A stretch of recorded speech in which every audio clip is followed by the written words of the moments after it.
Olá pessoal, tudo bom? Então vamos iniciar a nossa disciplina de orientação da prática profissional 2. Qual que vai ser o objetivo dessa aula? Então, reconhecer a observação como aliada para uma visão diferenciada e detalhada dos acontecimentos. Nós olhamos o tempo todo, nós percebemos, mas será que num grau de detalhes, de riqueza que a gente poderia observar? Então, é o que a disciplina, a aula de hoje, ela vai focar. Nós também vamos discutir um pouquinho e demonstrar como a teoria está vinculada à prática profissional.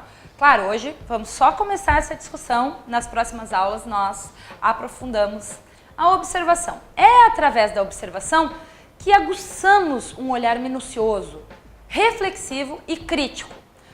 Então nós estamos vendo, percebendo, sentindo e ficamos aguçados com aquilo, mexidos com aquilo, abismados com aquilo. Então a observação ela nos permite também criar uma reflexão sobre o mundo.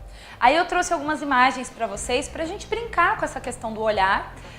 Às vezes parece que somente olhando a gente se dá conta de alguma coisa, mas nós podemos olhar para algo que nos causa uma certa ilusão de ótica, enfim, e nós temos que olhar mais detalhadamente para entender o que está acontecendo ali. Vamos ver essa primeira imagem, a pintura do Otávio Ocampo, Olha ali que bacana, são dois, é um casal olhando um para o outro. É isso que todo mundo está vendo? Ou tem algo mais nessa imagem? Se a gente olhar um pouquinho mais, a gente vai ver que pode ser um casal de idosos se olhando ou um casal, mas aí um pouco mais jovens, com um violão na mão. Então tu vê, dentro de uma mesma imagem, nós podemos perceber coisas diferentes. Vejam como o plano em volta deles, ele pode ser diferenciado a partir do momento que a gente aciona um tipo de olhar ou outro. Vamos ver a imagem 2. O encontro das moças. Olha lá. O tipo de imagem que nos causa estranheza. As duas estão se abraçando, mas aí de quem que é aquela cabeça? A cabeça é de uma ou da outra? Tem gente que vai achar que é da moça de branco, tem outra que vai achar que é a da moça que está com a roupa mais cinza, Então, tu vê como essa ilusão de ótica da imagem nos causa um estranhamento e se a gente não olha direito, a gente não entende o que está acontecendo. Tu vê como essa parada para o olhar ela é importante. Vamos ver mais algumas imagens. A imagem 3 ali, o movimento parado. Bom, é uma imagem, e aí? Se tu fica olhando para ela 1, 2, 3 segundos, não parece que está se movimentando, dá até uma vertigem, uma coisa estranha, tu fica tentando entender o que está acontecendo, mas é uma imagem, está parado. Eu juro que está parado. A imagem 4 ali, o pato coelho. Dependendo como tu olha, tu vê ali o bico do pato e ele virado um pouquinho para cima. Ou será a orelha do coelho que está virado para o outro lado? Eu coloquei essas imagens justamente para a gente brincar com a questão do olhar, Então, a gente tem que estar provocado por isso para poder perceber outras coisas. A imagem 5, olha lá o artista, A arte de pintar na rua. Não parece que tem ali, olha, quebrou a calçada e vai cair direto eu não sei o que é aquilo, na atmosfera planetária, enfim, ele está escalando, então, olha que interessante, no meio da rua, as pessoas passando e observando. Então, se a gente colocar lá no YouTube, a arte de pintar na rua, a gente vai ver coisas maravilhosas.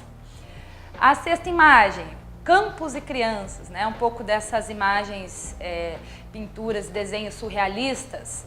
Então, e aí? São campos, um avião está passando ali, ou na verdade são as camas que as crianças estão pulando? Então, dependendo para onde a gente joga o nosso olhar, a gente vê coisas diferentes. Então, e aí, será que a gente pode levar essa aprendizagem, esse saber olhar para o nosso olhar do cotidiano? Acho que sim, principalmente no nosso local de trabalho. Vamos ver os tipos de observação que temos. Então, observação livre. São observações realizadas sem seguir regras ou metas e registrada posteriormente. O que é observação livre? Bom, quando tu não tem uma preocupação exata você está olhando, as coisas estão passando, as coisas estão acontecendo e você não está necessariamente refletindo sobre elas ou procurando alguma coisa. Posteriormente, tu pode fazer uma descrição no teu caderno, né, uma escrita sobre aquilo que tu viu e registrar. É uma forma também de a gente ir aguçando o nosso olhar, porque depois que a gente escreve uma vez e vai olhar de novo, uma outra cena a gente já começa a detalhar um pouco mais, porque daí a preocupação vai mudando. Esse é um tipo de observação, observação livre. O que mais que temos? Observação estruturada ou roteirizada. São observações realizadas com um objetivo específico. Então, ela é totalmente diferente da observação livre.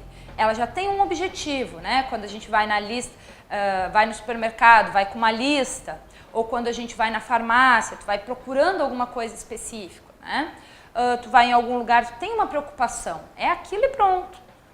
Tá com o dinheiro contado e aí só pode gastar naquilo, então não pode olhar para outra coisa.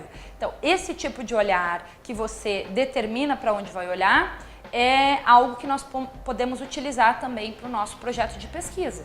Não, eu tenho essa preocupação, por exemplo, evasão escolar, ou a questão da reciclagem do lixo, ou a questão de reuniões com os colegas. Bom, é essa a preocupação.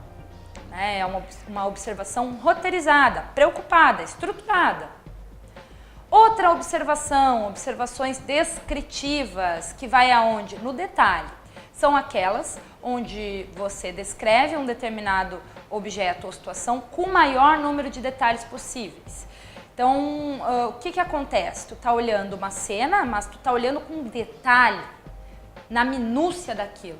Ou seja, no PowerPoint eu coloquei para vocês uma imagem do orvalho e na gota de orvalho tem ali a imagem refletida do parque onde essa planta está. Então, tu veja o detalhe que a fotografia conseguiu pegar. Ou, por exemplo, né, aqui em Pelotas tem um chafariz maravilhoso, o detalhe desse chafariz. Já pararam para olhar? Quem é da proximidade, né? Na tua cidade, tu já observou esses detalhes da tua cidade? Na tua escola, o que está acontecendo de fato com as coisas da sua escola, né? Uma preocupação.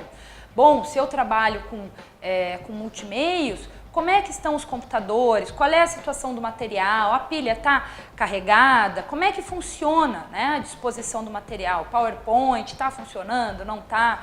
Então, de fato, é uma preocupação a mais que você tem nesse olhar. Não é uma observação livre, nem uma observação roteirizada. A roteirizada, ela vai se preocupar em enumerar esses objetos. A descritiva, ela vai entrar no detalhe desses objetos. Veja a diferença. O que mais? Observações reflexivas. São aquelas que nos permitem ter uma ideia nova sobre um determinado objeto ou uma situação. Ou seja, tu observa, só que tu está refletindo sobre a condição. Tu pode estar refletindo sozinho, pode estar refletindo com alguém, né? Às vezes quando a gente está vendo uma paisagem bonita, pode dizer, nossa, eu nunca tinha reparado que, bom, que o sol se põe ali, que aquela árvore está ali. Enfim, toda essa riqueza reflexiva, né? Tu pode pensar, bom, a partir daí eu vou ficar mais para cá ou mais para cá. O que é a observação reflexiva? Quando tu observa e a partir dali tu conclui coisas, né? Então, no caso da gente, que estamos num espaço escolar, a gente vai observar cenas e situações e tirar conclusão. A gente pode tirar uma conclusão sozinho, né? Olhar, não, olha, eu acho que isso aqui poderia melhorar, não, tô vendo que aquilo não tá legal, né? Tu vai ter um reflexo sobre aquilo que você está vendo e que não está de acordo com o que poderia ser melhorado. Ou tu pode dividir com um colega, com uma outra pessoa, a sua reflexão. Então veja, a observação reflexiva, ela já vai enquadrar um trabalho de pensamento aí. Já é diferente, ela não é uma coisa desinteressada, já tem um interesse. Fala, não, mas olha, se a gente tirar daqui e botar ali, né? Às vezes tu vai arrumar um local, o teu espaço de trabalho. Tu vai arrumar ele e vai dizer, não, vou tirar dali e vou botar ali. Ah, mas aquela mesa não encaixa ali. Não, então vou pegar dali. Então, toda essa reflexão que tu faz sobre o que tu observa faz parte do que nós estamos dizendo aqui de observação reflexiva. Veja que interessante as camadas de possibilidade da observação. Vamos adiante. Agora, isso é a prática, né? Eu estou observando, ok. Como é que a gente alia isso à teoria? Então, por exemplo, sobre a questão de reciclar os objetos. Às vezes tu está trabalhando com pilha, com isso, com aquilo. Eu não posso simplesmente jogar num descarte normal. Tem o descarte correto. Tem empresas que pegam esse descarte de pilha, bateria e todos esses produtos e transformam em produtos que podem, né, voltar para o mercado, voltar para a sociedade. Então eu não vou simplesmente pegar e jogar isso no lixo. Então eu preciso conhecer a teoria. Se eu tenho uma observação, estou percebendo um problema, eu tenho que utilizar uma teoria para quê? Para tentar resolver esse problema. Porque às vezes se eu pego, não, então vamos supor que eu desconheço a literatura sobre a questão do lixo reciclável. Aí eu digo, não, eu vou pegar isso aqui e vou juntar. Você vai juntar para quê? Daqui a pouco a pilha vaza, por exemplo, né? E aquilo vai contaminar o meio ambiente. Bom, então a gente conhecer, saber, estudar, e aí vocês estão fazendo várias disciplinas que estão estudando a fundo essas questões, vai fazer com que vocês tenham um outro olhar e saibam o que fazer com isso. Isso é a teoria. O que seria, né, esse princípio de teoria e prática? Tu vê que um alimenta o outro. Né? Não tem como ter só teoria sem conhecer a prática. Senão tu vai ficar vagando num mundo paralelo. Né? A teoria e a prática. Ela possibilita analisar o cenário estudado, avaliar as condições do local e chegar a conclusões para a busca de melhorias ou proposta de novos projetos a serem desenvolvidos. Como eu falei para vocês, nessa disciplina a gente não tem obrigatoriedade de fazer um projeto e aplicar. Ok, mas vocês podem fazer um projeto legal para a escola de vocês e aplicar. Por que não? A gente está vendo que tem problemas, a gente pode também ser um agente nesse processo. Veja que importante. Antônio Gramsci, né, que é muito utilizado pelos sociólogos e também trata das questões da educação, nos diz que a teoria e prática é algo que nós podemos ter em vista para o nosso fazer cotidiano. Ou seja, se nós tivermos essa preocupação de utilizar a teoria e a prática, nós podemos construir, de fato, situações melhores para o nosso cotidiano. Olha o que ele diz. Todo indivíduo ativo tem uma prática, mas não tem uma clara consciência teórica dessa prática. No entanto, é um conhecimento do mundo, na medida em que se transforma o mundo. Ou seja, pode não ter esse conhecimento teórico, mas aí tu vai procurar desenvolver esse conhecimento para aplicar nessa prática e aí conseguir uma transformação do mundo. Se a gente observa problemas na nossa escola, no nosso espaço de trabalho, na nossa prática profissional, por que não ser um indivíduo ativo, ele vai dizer, nesse espaço escolar, certo? Bom, pessoal, essa primeira aula é isso, para dar uma introdução, tá? E vamos seguir em contato. Se tiverem alguma dúvida, podem escrever no fórum e a gente vai se falando, tá certo? Um abraço, até mais!